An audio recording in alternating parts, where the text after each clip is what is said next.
Order! Order! You are an incorrigible delinquent at times. Behave yourself, man!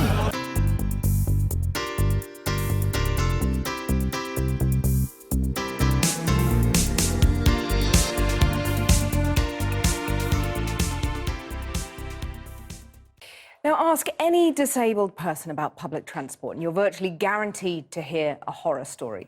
Whether it's taxis charging disabled passengers higher fares, people trapped on trains, or just plain old inaccessible stations. Throughout 2012, this programme revealed the trouble of simply getting around when you're disabled. 4 years on, in the latest part of our No Go Britain series, we wanted to know if it had got any better. Jackie Adeniji-Williams has been to find out. It was amazing when the Paralympics were here. Buses, everything, trains. I seem to get to more places during the Paralympics than I do now, and that was 4 years ago. One way or another, I'm gonna find you. I'm gonna get you one way. The Games did bring some improvements to the transport system, but as a disabled Londoner, I still find getting around the capital a struggle. I wanna meet you one day, maybe next week. I want to be 101 and still talking about transport not being accessible for all. 20 years since it became illegal to discriminate against us, we are still struggling to get around. Gina is a northerner who now lives in South London. Like me, she uses wheels. So Gina, how has having a scooter changed your life? It means I can get out and I can get where I need to go on my own. Gina regularly travels to Morecambe to visit family. She can get as far as Lancaster on the train. Got me to Lancaster without any problem. They asked the driver of Northern Rail train if I'd be allowed on. He shrugged his shoulders and went, yeah. And he got the ramp up. I got on, arrived at Morecambe, I got off, and there was absolutely no problem. On the return journey, it was totally different. Got a different driver who just took one look at me and said, can't get on with that. I said, but I've done a journey with it, don't matter, can't get on with that. I said, but I have to get to Lancaster for a train connection. And he just kept saying, no, not allowed. You can only get on if you dismantle it and carry it on yourself. And I said, if I could do that, I wouldn't need the scooter in the first place. But in the end, I had no option but to go all the way to Lancaster on my scooter in the middle of winter. And it's for a good 4 miles to get to Lancaster Station, and it's also uphill at Lancaster. Gina teamed up with campaigning organisation Transport for All, who have been pushing train companies to let scooter users travel. Northern Rail wouldn't budge. And got a really awful reply, more or less saying to me, well, if you want to travel with us, we suggest you get a wheelchair. Northern Rail say their trains were built before scooters, and say varying platform heights and different rolling stock can make using a scooter dangerous. But they say they're working towards accommodating the needs of everyone. Never mind getting on trains. In Somerset, disabled passengers at Nelsey Station struggle to get onto the platform. There's a ramp on one side, but it's meant for goods, not wheelchairs, and it's steep. Local campaigners have been complaining about it for years. Got to find my then. Coming down, I felt all of my organs move at the top, and it was really scary because I started to pick up speed halfway through. And I have like a power chair, so for it to pick up speed, it has to be extremely steep. And then when it leveled out, I slowed down, and then the bottom wasn't as bad. I got away lightly, Andy didn't. And I went over the lip and I thought, oh, I've got this under control. And then suddenly, oh my goodness, it's like some sort of cartoon and it was me, and I was going so fast. And I hit my head on the retaining wall. And then I saw the blood dripping from my wound onto the tarmac. And I thought, oh gosh, this is serious. It's been 8 years since the campaigning group started lobbying.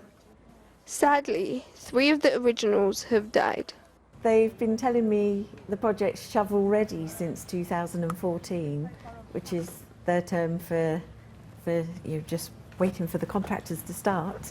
And it just seems to be one excuse after another. My message to the train companies, whoever they are, is that when you make these promises, what may seem just a few years down the line to them and not much of a delay, with people with disability and progressive conditions, that delay can make the difference to whether you're physically capable to make the journey you want to do. Great Western Railway said they are prioritising upgrading stations that benefit the most number of passengers first, and that now 2/3 of their stations are step-free. They say there's funding in place for Nelsey and are hoping to carry out works as soon as they can. With all the trouble with trains, I'm thinking it's time to resort to taxis. But 200 miles north in Keighley, Tom Walsh and his friends wouldn't recommend it. It started in about 2009 when I found out that I was being charged more to get from Keighley to Bradford compared to a friend who's not in a wheelchair. Tom and the other local campaigners researched the price differences. They revealed that some private hire firms were sometimes charging wheelchair users twice as much. It's not your fault you're disabled, and it's not your fault that you need an accessible taxi and you feel like you're penalised because you're disabled. If a restaurant has become wheelchair accessible, would it be fair for the wheelchair user to having to pay double for their meal, whereas everyone else would be charged the normal rate?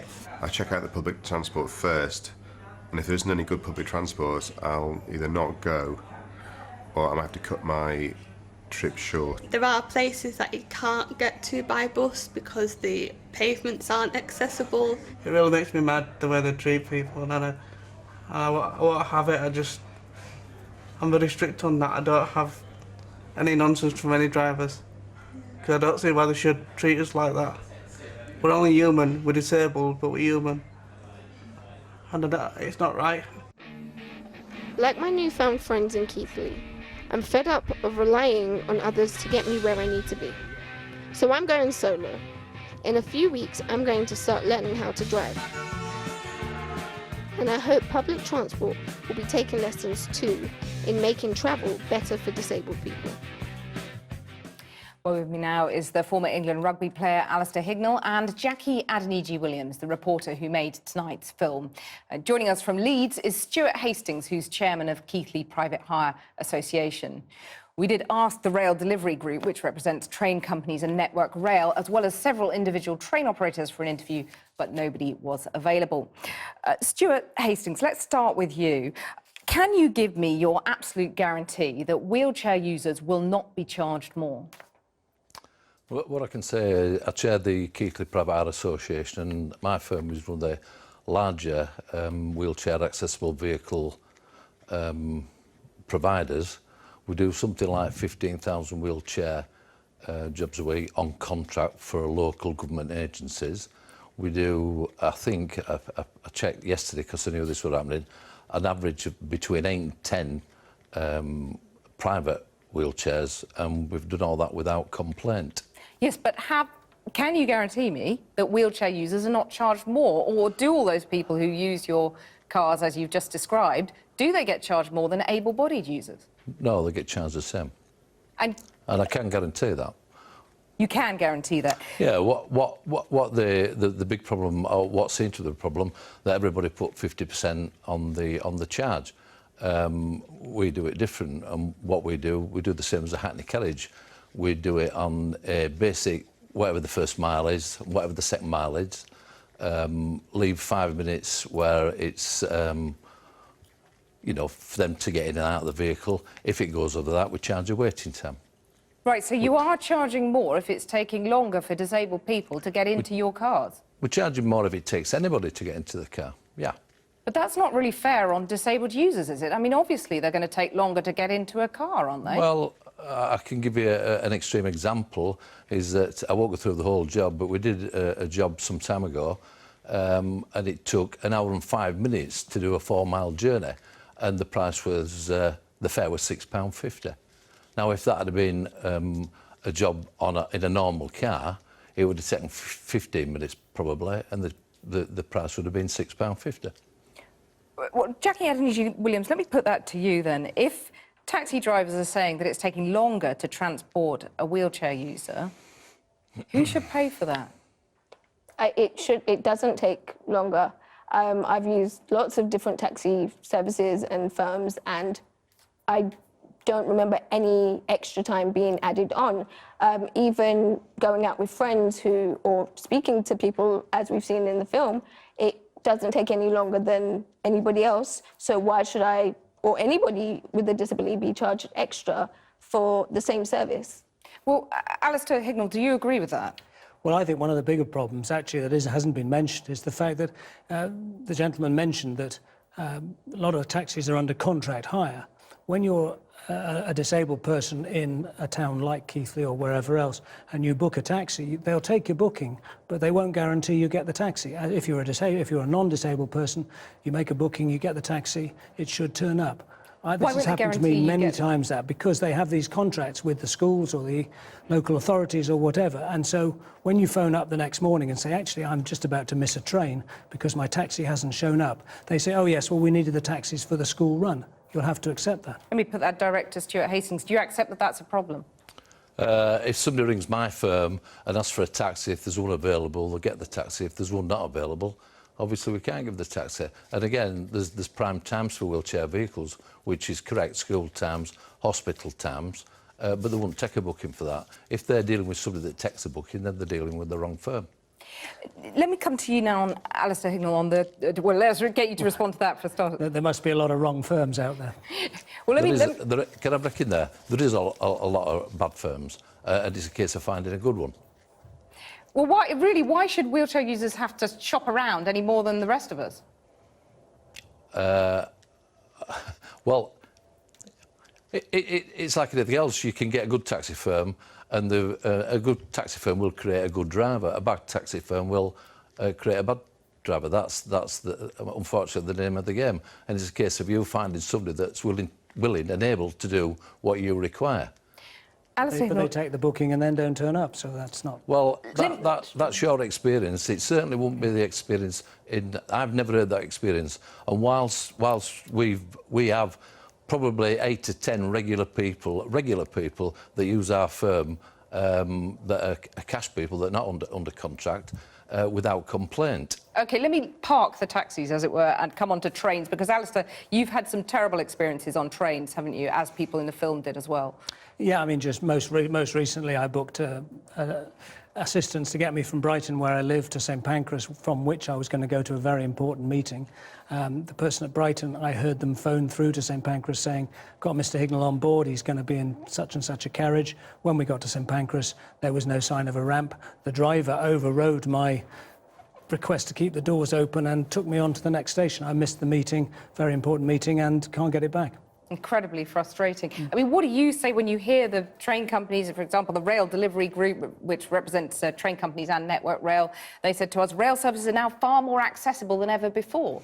They've been saying that for a long time. You know, I've been a scooter user before I was a wheelchair user, and had problems with other train companies, and they've always reassured me that they are doing their very best for disabled people, and look how well they're doing. But the reality of it is, and the number of texts and number of tweets that I've had since my experience, most recently from Sophie Christiansen, the Paralympic rider, who had exactly the same thing happen to her in a few days after it happened to me. So they're not getting a lot better. Well, Jackie, we saw you go down that terrifying ramp, which was really heart-stopping. Must have been much more heart-stopping for you in the chair. Where are you going to take this now? I mean, can you, for example, look at taking a case to sue transport companies who potentially might be breaking the law? I think it's about opening up the discussion, because I think we talk about it all the time and everyone says, oh yeah, it's getting better and they're working on it, but can you do it sooner than later? Because going down that ramp that you guys saw I'm not afraid of a lot of things, but going down that ramp at a certain speed was very terrifying. So I don't understand why things aren't already in place to stop situations like that from happening.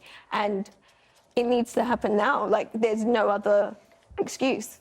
Well, Alistair, is there a can you take a case? You know, there's the equality law, it should be operational, shouldn't it? I mean, you can keep chipping away at all the injustices, but actually what it needs is a complete change of mind from the whole of society. We need to be proactive rather than reactive. We have to look at ways in which we can help disabled people reach their potential, not ways in which we can stop them in achieving what they want to do. Indeed. Alistair Hignell, Jackie Adeniji-Williams and Stuart Hastings, thank you very much for joining us. I've been getting away with it all my